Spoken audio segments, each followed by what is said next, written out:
You wouldn't have Oriole Park at Camden Yards without William Donald Schaefer. It would not have happened. It wouldn't even have been. It wouldn't even have been an idea, much less a result. It was heavy on his mind that he had lost the Colts on his watch, and he didn't want to lose the Orioles. And his concern about the Orioles was, in 1979, the Orioles were bought by Edward Bennett Williams from the Hofberger family for a whopping $13.2 million, I want to tell you. So Williams was a institution in Washington, D.C., perhaps the greatest lawyer of his time. And so Schaefer was rightly concerned that if a Washingtonian of that magnitude, who also, by the way, had a part ownership in the Washington Redskins, the team, as it was then named, would gravitate the team from old, dilapidated Memorial Stadium to someplace in D.C. And so heavy on Schaefer's mind was he had just lost the Colts, and the Orioles were now under the ownership of a Washingtonian, who, by the way, would not sign a lease extension at Memorial Stadium. All he would agree to sign is 1-year leases, and he would wait until the beginning of spring training to do that. Fast forward to 1986, it was revealed that Edward Bennett Williams had terminal cancer. And so all of that was stewing in Schaefer's mind. He arrives in Annapolis with a pile of political capital. He pushed a pile of chips to the center of the table in order to make that stadium happen. And this is an overstatement a little bit, but he sort of browbeat the Washington area into supporting this. By the time we dropped the bills into the legislature, the governor was in active warfare with the legislature, and they were in active warfare with him. And then there were people who simply said, I'm not from Baltimore, I'm from the Eastern Shore, and I don't care about a stadium in Baltimore. It's irrelevant to my constituents. How do I tell someone from Somerset County or Garrett County that we're voting to spend state money on a stadium? That was pretty intense. Well, the biggest hurdle was a lot of people didn't think we should be helping professional sports teams. They didn't think that was good public policy. They believed it. And I think today, as you can see, a lot of these stadiums are getting built with private money. I mean, and I believed in that concept. That's why the Stadium Authority worked so well, because it's quasi-public. It didn't require us raising the sales tax to the average person, or the income tax, or the property tax. It's funded by bonds that are raised by lotteries, and it's totally independent. And that's why it works. There was another hurdle, and it was thrown up by those that were against the stadium, including the Senate president, who was dead set against the stadium, who had been looking for any reason, tax included, to try and stop the project from going forward because he didn't think it was a good use of money and didn't do a thing for Southern Maryland, said to me and said to the governor, we've told you before, until Edward Bennett Williams says that he wants to have a new stadium, why are we investing in it in the first place? So the legislature, before it would put money into a new stadium, wanted to hear from the owner. So as a consequence, the Senate and the House refused to have a hearing. All throughout March, can't get a hearing. All throughout February, can't get a hearing. First week of March, can't get a hearing. Second week of March, can't get a hearing. And I can't get a hearing for this one straw man that's been put up unless they hear directly from Edward Bennett Williams that he wants a stadium, unless he's willing to come to Annapolis and testify to that fact and willing to commit to a long-term lease. The bill was really not getting anywhere. So I suggested to Alan one day, I said, I think what we ought to do is we got to get Edward Bennett Williams to come in here.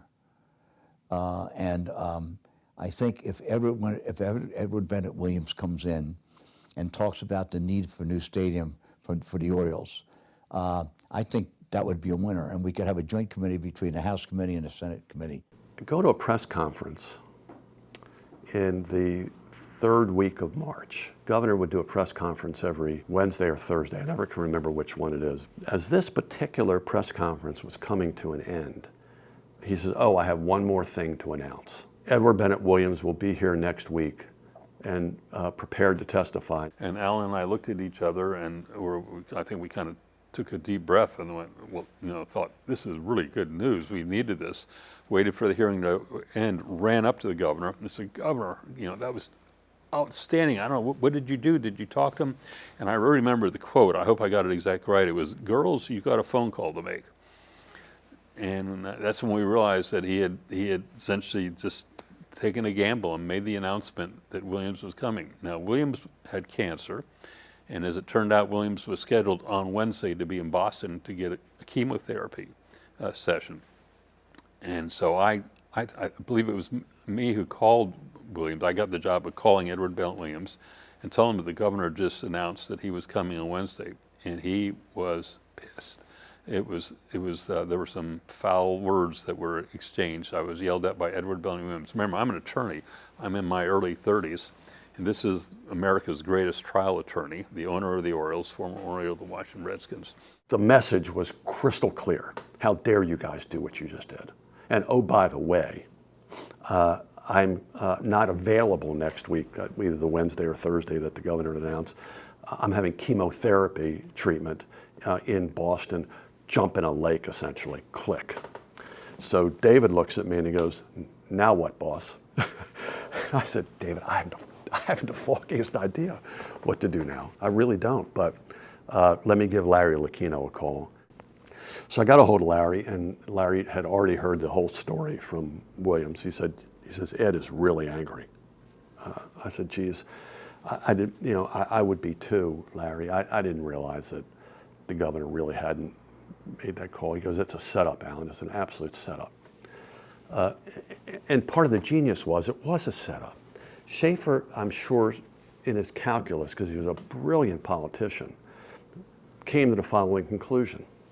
If Williams won't testify and the stadium bills die, which is my biggest priority, I'm not going to be the fall guy for when it fails. It's going to fail because Williams didn't come and testify, not because I couldn't get it done. I get a call back from Lucchino later in the week. I think it was Friday. It actually wasn't Friday. And he said, Alan, I have no idea whether Ed's going to do this or not. Frankly, he's still very, very angry, and he has not canceled his chemotherapy appointment, so that should tell you all you really need to know.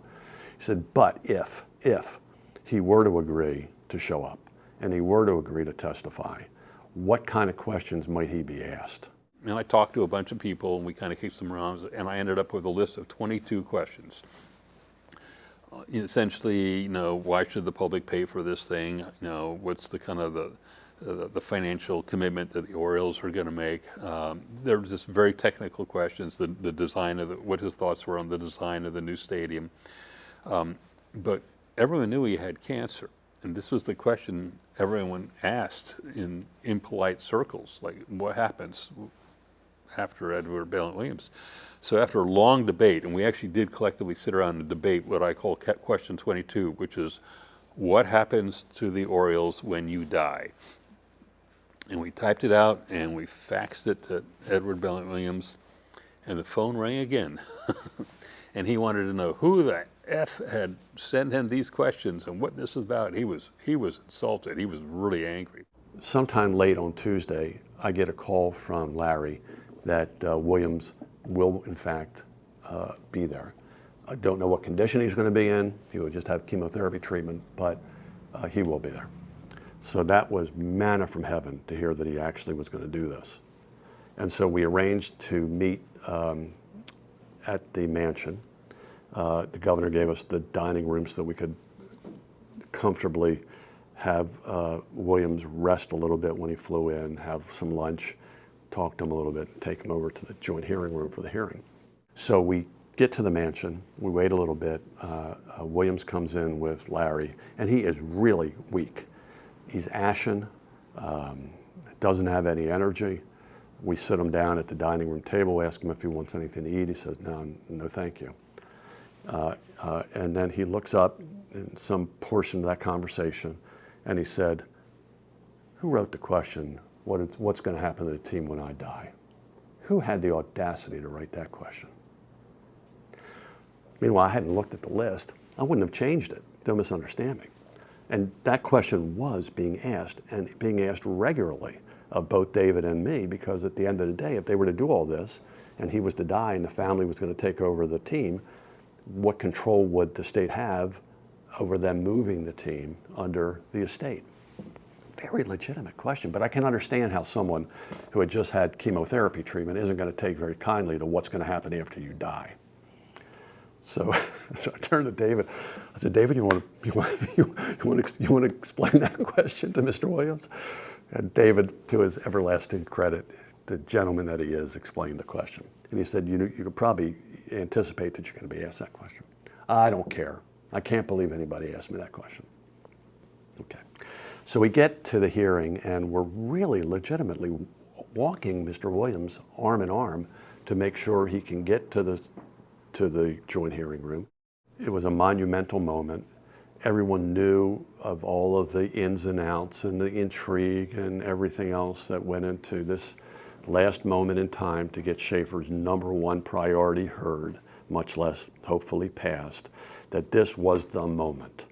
And either Camden Yards was going to survive or Camden Yards was going to die as to how that hearing went. The pressure was enormous on everyone. I felt very comfortable, though. For some reason, at that hearing, I felt that this was going to be the crowning moment of the entire process.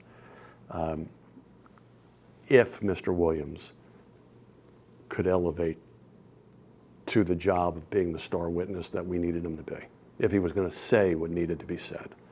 Chairman, members of the committee,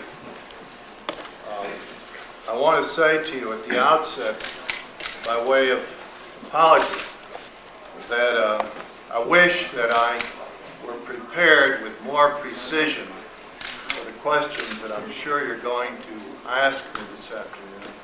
And Williams then begins a 30-minute or so monologue that is one of the best public speeches I have ever heard in my life. All owners of professional sports franchises hold their teams in trust for the people of the city. I believed that when I said it to John Stedman long before 1979.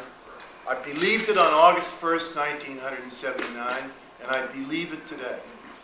Under the enormous pressure of the moment, the man rose like the phoenix and was astonishing. There was a Sports Illustrated cover in that particular week of all fortunate things that could possibly have happened that benefited our ability to get this done. Sports Illustrated decides to put on the cover of its preseason magazine the three Ripkens of Baltimore. Cal Ripken Sr. was the manager of the Orioles. Cal Ripken Jr. was the superstar rising, soon-to-be Hall of Famer. And his brother was the second baseman, Billy Ripken.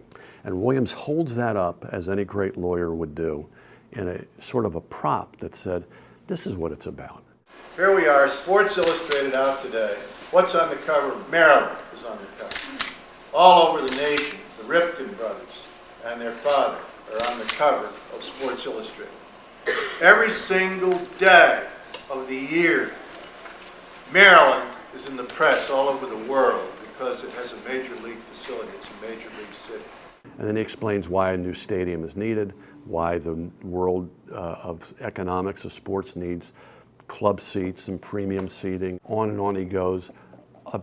Just pitch perfect, brilliant oratory, and captivating. You could hear a pin drop in that room. Stadium agreement reached. Edward Bennett Williams, Chairman of the Baltimore Orioles, Governor William Donald Schaefer, Herbert J. Belgrade, Chairman of the Maryland Stadium Authority, announced today that they have reached an agreement on a 15-year lease with 5-year options for a new stadium in downtown Baltimore.